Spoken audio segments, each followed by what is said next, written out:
আফ্রিদি ভাইকে দেখেই মোটামুটি ইউটিউবিংয়ের প্রতি একটু আকর্ষিত হওয়া, ওইটাকে মানুষ এরপরে যে কত কিছু বানায় ফেললো। মিডিয়াতে এমন হয় যে লাইক তিলটাকে তো অনেক তাল বানায় প্রেজেন্ট করে, এই জায়গায় পদার্পণ করা আফ্রিদি ভাইকে দেখি। শুধু আমাদের নাম আসছে চেহারা ফেমাস বেশি দেখে, এটা তো আসলে আমাদের দোষটা। তোমাদের নিয়ে একটি কথা হচ্ছে, এই পট পরিবর্তনের পর তোমরা সরকারের খেসার ছিলা, তার তহিদ আফ্রিদির সঙ্গে তোমাদের যোগাযোগ ছিল, তারা টাকা দিয়ে অফার করেছে কিনা, এমন ধরনের নানান কথা কিন্তু আসছে। একটু জানতে চাই, তহিদ আফ্রিদিকে নিয়েও কিন্তু কথা উঠেছে যে তিনি আসলে টাকা পয়সা দিয়ে যারা কন্টেন্ট মেক করে তাদেরকে সরকারের পক্ষে কথা বলতে বাধ্য করেছিল। এই বিষয়টা নিয়ে কী বলবে? অ্যাজ ইউ নো, যে যারা টিকটকে ইনফ্লুয়েন্সার তারা কিন্তু গানের প্রমোশন করে, তাই না? বিভিন্ন ইনফ্লুয়েন্সার্সরা আছে, আমরা বিভিন্ন মিউজিক লেভেলের গানের প্রমোশন করি। তো এইটা যখন নির্বাচন ছিল, লাস্ট নির্বাচন ছিল, তখন গানের প্রমোশন করেছিলাম, we did song promotion, and ওইটাকে মানুষ এরপরে যে কত কিছু বানায় ফেললো, that's the thing.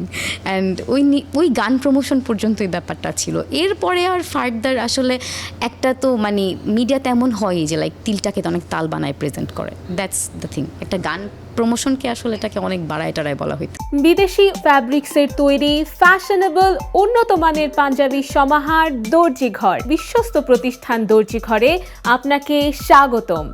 Tohid Afridi content ক্রিয়েটরদের টাকা দিয়ে আসলে তাদের পক্ষে কথা বলানোর কথা বলেছিল, এমন একটা খবর কিন্তু আছে, অনেকে মুখ খুলেছেন। এমন ধরনের অফার কি তাহলে তোমাদের কাছে আসেনি? আসলে অফার বলতে কি, মানে এটা সবাই জানে যে আমি আমার হাজব্যান্ড, আমাদের ফার্স্ট অ্যাপিয়ারেন্সটা ছিল ব্লগ 17 না আফ্রিদি ভাইয়ার, অ্যান্ড আফ্রিদি ভাইকে দেখেই মোটামুটি ইউটিউবিংয়ের প্রতি একটু আকর্ষিত হওয়া, কন্টেন্ট ক্রিয়েশনের প্রতি আকর্ষিত হওয়া, বা এই জায়গায় পদার্পণ করা আফ্রিদি ভাইকে দেখি। So we new about that, আমরা এটা সম্পর্কে জানতাম, তবে ফোর্স করা বা খুব কোনো টর্চার করা বা এরকম কিছু, এমন কোনো কিছু আমাদের সাথে আসলে ঘটেনি। পট পরিবর্তনের পর কেমন ধরনের এখন কোন চাপ আছে কিনা?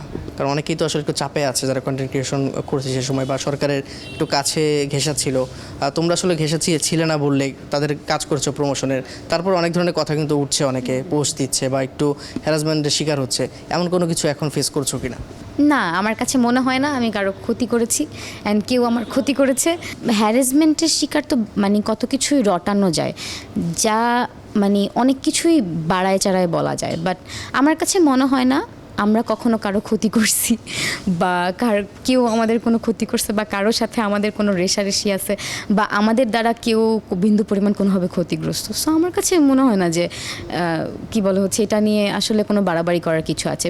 আমি শুধু ব্যাপারটা হচ্ছে যে আমরা ফেমাস বেশি দেখে আমাদের চেহারাটা হয়তো বেশি আসতেছে, বাট ওই গানের প্রমোশন কিন্তু আরও অনেক অনেক ইনফ্লুয়েন্সার্সই করছে, তাই না? সো সবাই মিলেই তো করছিলাম, এখন শুধু আমাদের নাম আসছে চেহারা ফেমাস বেশি দেখে, এটা তো আসলে আমাদের দোষটা।